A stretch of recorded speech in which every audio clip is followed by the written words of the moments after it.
¿Qué tal? Muy buenas noches, soy Genaro Lozano, bienvenida a Punto y Contrapunto de viernes. Como sabes, el pasado fin de semana tuvimos el proceso electoral más grande en la historia de México. 15 gubernaturas estaban en juego, la totalidad de la Cámara de Diputados, también en los congresos locales de 30 estados. Por primera vez el INE tuvo acciones afirmativas para las candidaturas federales de la diversidad sexual, para poblaciones afrodescendientes, para personas con discapacidad, entre otros.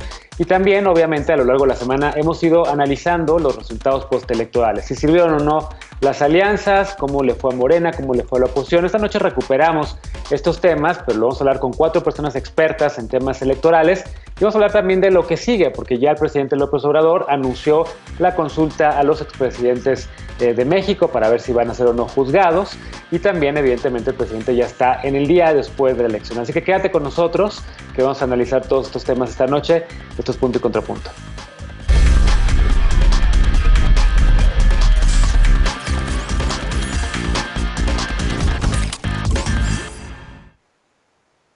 Y precisamente uno de esos temas que vamos a analizar es la participación electoral. Si algo marcó el inicio de la jornada del pasado fin de semana, fueron las largas filas de gente esperando a que abrieran las casillas. Desde hace 14 años no se registraba una elección intermedia tan copiosa.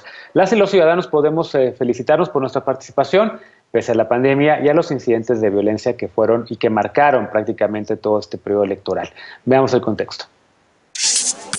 El 52% de los 93 millones de electores que hay en el país acudieron a alguna de las 162,000 casillas instaladas el pasado 6 de junio para definir 21,000 cargos. La jornada registró la participación más alta desde 1997, cuando fue del 58%. Históricamente, las elecciones intermedias registran una baja participación. En 2015 fue del 47% y en 2009 del 44%, mientras que el padrón nominal prácticamente se duplicó. En 1997 era de 52 millones de personas y este año de 93. Las elecciones presidenciales, en cambio, siempre registran más participación. El proceso con el mayor registro es el de 1994, con 77% y un padrón de 45 millones de personas electoras. En la jornada de 2018, cuando el candidato de Juntos Haremos Historia, Andrés Manuel López Obrador, ganó el 53% de los votos, la participación electoral fue del 63.4%. Las elecciones del año 2000, cuando el PRI fue derrotado tras 8 décadas en el poder, el porcentaje de participación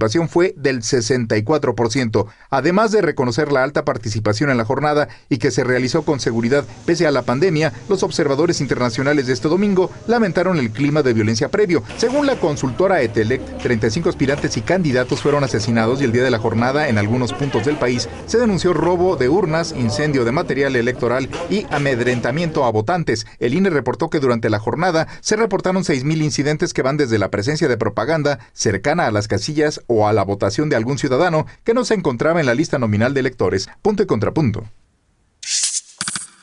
Primer tema para discutir esta noche. Saludo con mucho gusto a Diana Nava. Ella es comunicóloga y formadora. ¿Cómo estás, Diana? Bienvenida. Hola, ¿qué tal, Genaro? Muchas gracias por la invitación. Al contrario, gracias a ti. También saludo con mucho gusto a Ramiro Maravilla. Él es asesor en el Instituto Nacional Electoral, politólogo también. ¿Cómo estás, Ramiro? Muy bien, Genaro. Gracias por la invitación. Al contrario, gracias a ti. Saludo a Rebeca Garza, ella fue funcionaria electoral, es también una experta en estos temas y sobre todo también en las acciones afirmativas. Al rato también ya la vas a oír hablando sobre estos temas. ¿Cómo está, Rebeca? Muy bien, muchas gracias, Genaro. Les saludo a mi compañera y mis compañeros. Bienvenida de nueva cuenta al programa. Y también saludo a Martín Gou, también amigo de este espacio, ya ha estado en varias ocasiones, politólogo, también experto en temas electorales. ¿Cómo estás, Martín? Bienvenido. Bien, muchas gracias de nuevo por invitarme y un saludo a todas las personas que nos estén viendo. A ver, me quedo contigo, voy de atrás para adelante. La participación electoral, en efecto, pues no veíamos esa copiosa cifra de más del 50% en una intermedia. Hay quien dice, a ver, pero la verdad es que se esperaba más porque elección concurrente, 15 gubernaturas por primera vez. ¿Cómo lo ves? ¿Qué decir de esta participación? Y de entrada, por cierto, una pausa, felicitaciones a toda la gente que trabajó y que donó su tiempo en esa jornada electoral. Quienes hemos sido funcionarios de casilla sabemos la friega que es muy interesante, es la verdad una experiencia muy enriquecedora, pero también uno acaba molido. Así que felicidades a todas las personas, a nuestras vecinas, a nuestros vecinos que estuvieron ahí contando nuestros votos. ¿Cómo lo ves la participación, Martín? A ver, me parece un fenómeno interesantísimo, primero por el contexto de la pandemia. ¿Cuántas veces no leímos en México y en otras latitudes del mundo que el contexto de la pandemia ponía en peligro no solo la organización de las elecciones, sino también la participación de las personas? En ese sentido, el 52% que tuvimos en las elecciones intermedias pasadas es una doble victoria para nuestro país. Más de 1 millón de personas se levantaron temprano el domingo, literalmente, para poner la mesa, para que otros tantos millones vayan a votar. Mientras en otros países que también tuvieron elecciones durante pandemia, hubo repunte en votación por otras formas no presenciales de votación, como el caso de Estados Unidos, que tenían el voto por correo. En México fue el compromiso de las personas y, por supuesto, la organización por parte del Instituto Nacional Electoral. Lo segundo es que siento que es un fenómeno que nos tendría que romper la cabeza para bien, porque estamos hablando de un país donde cualquier índice de aprobación a instituciones como los partidos políticos siempre salen muy mal evaluados, siempre vemos personas desde distintas trincheras o torres de marfil diciendo que la ciudadanía no hace su trabajo. Y cuando se trata de elecciones, la verdad es que la gente sí sale a participar, por supuesto con la tutoría detrás de la autoridad electoral. ¿Qué hipótesis hay atrás sobre por qué creció la participación? Bueno, yo encontré 3. La primera es la polarización, que tenemos discursos de un lado y del otro que presentan una realidad como blanco o negro, y eso incentiva a las personas a salir a votar. La segunda es que hay temas en el electorado que las campañas le hablan a esos temas, y entonces las y los candidatos están literalmente como con una caña de pescar tratando de agarrar esos temas, y eso hizo que grupos que antes no votaban hoy salieran a votar. Y la última de ellas es más bien que son las campañas las que generan los temas que hacen que las personas salgan a votar, en este caso como que las elecciones eran algo más que unas elecciones intermedias. ¿Qué pienso yo? Pues que habrá que esperar a que las personas que estudian opinión pública y que tienen todas las encuestas de su lado nos digan cuál de las 3 hipótesis puede ser, o si hay alguna más. A ver, ¿coincides con estas hipótesis, Rebeca? ¿Cómo las ves? Ve a Diana haciendo caras, espero, no sé si tengan los contrapuntos, pero voy primero con Rebeca y después te escucho a ti, Diana. Adelante, Rebeca. Muchas gracias, Genaro. Bueno, pienso primero que uno de los beneficios que se esperaba de esta reforma que dio origen al INE justamente fue sincronizar las jornadas electorales a través de la modalidad de casilla única, que fue la que se implementó. Y bueno, yo sí quiero pensar que a lo mejor dentro de estas hipótesis hay que evaluar justamente que ya se está dando en algunas entidades esta armonización, es decir, hubo un periodo de ajuste y bueno, esto quiero pensar que permite que la ciudadanía no se desgaste, como sucedía anteriormente también cuando salía una elección local y luego otra federal, ¿no? Entonces, las estrategias políticas variaban. Pero también pienso yo en los contextos.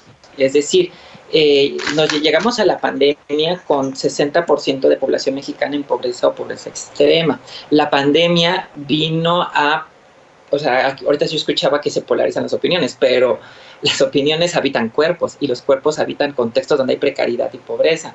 Entonces, en este año de pandemia, la desigualdad se polarizó.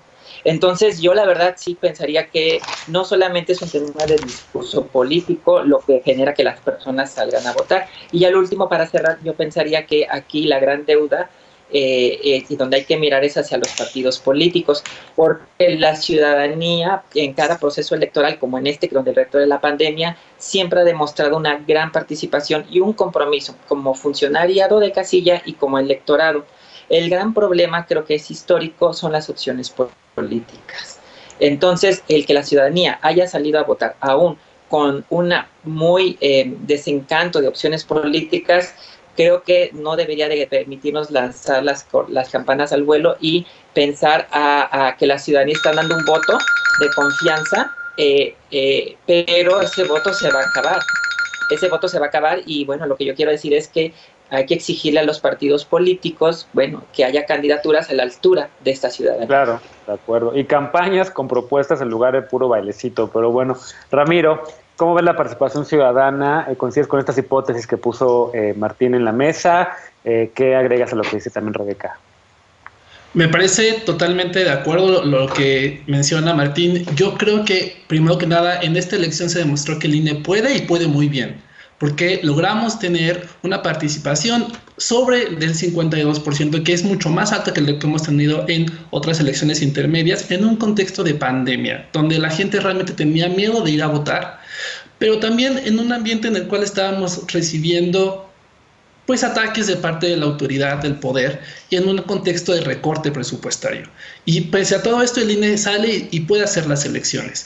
Recupero lo que dice Martín, sí creo que es una polarización bastante fuerte en dos bloques, sabemos cuáles, el de Morena y sus aliados y el de PRI, PAN, PRD. En algunos estados, MC se posiciona como una tercera vía, pero yo diría que solamente es Nuevo León y Campeche, por ejemplo, en las gubernaturas. Pero más que nada en esta elección sí fue si estás de acuerdo cómo se hacen las cosas, sal a votar. Y si no estás de acuerdo cómo se hacen las cosas, sal a votar.